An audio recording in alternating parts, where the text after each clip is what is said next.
Hey guys, I'm about ready to set some things on fire, and that means not arson, but putting some of my sculptures in the kiln. Quite a few that I have sculpted and I haven't had the chance to fire yet.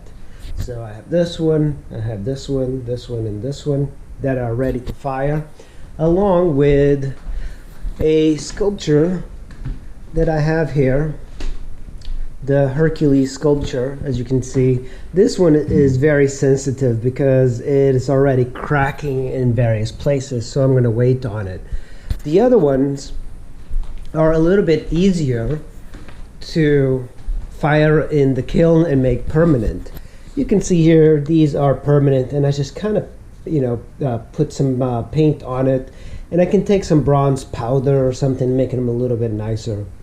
But these are permanent and these are not. This is the kiln. So what I usually do, I wait until winter to fire stuff in the kiln because it is much colder out, and at least I heat up this part of the garage, which is basically just used for storage at this point. But this is my kiln, so I got like my B stuff. Everybody's got the best intentions, and in ceramics everybody wants to like do this stuff, and what happens is that they'll buy a kiln for a couple of $1,000, and what happens, they might use it once or twice, and then they realize that they don't have much use for it. You know, they have the best intentions, they just don't end up using them. But I bought this kiln here for about $20, and the only thing I needed to do was change the electrical to accept this sort of outlet.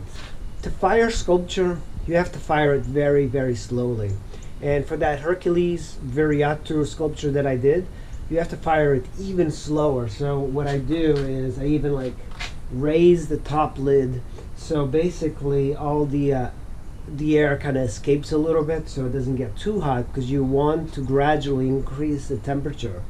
I forgot what temperature it needs to get, but it has to get extremely hot in order for it to bake properly. When you look inside the kiln, you can see that there's quite a bit of dirt, and this is just sculptures that have broken over the years.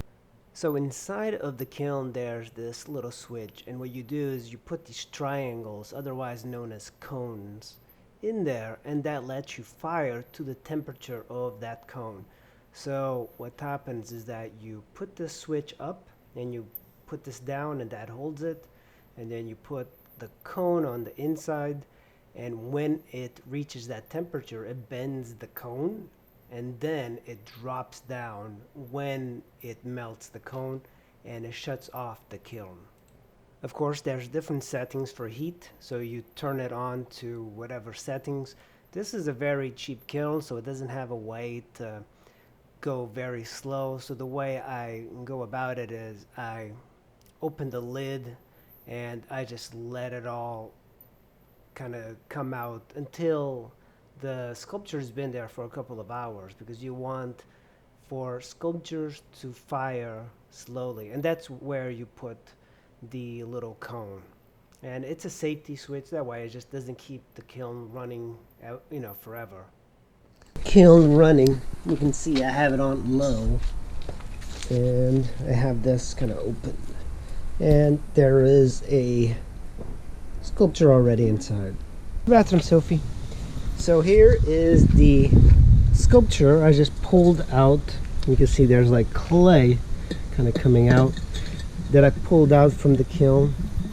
It's not a very good sculpture, so if it broke I wasn't too concerned, and we'll see if that fires. Now this one that I have here, this one broke here, and it's actually kind of soft. I didn't fire it to its full potential, but you can see the bun here. I had like a bun and it broke off, but it's easily fixable because you can pretty much just glue it on. Boom, and we're done.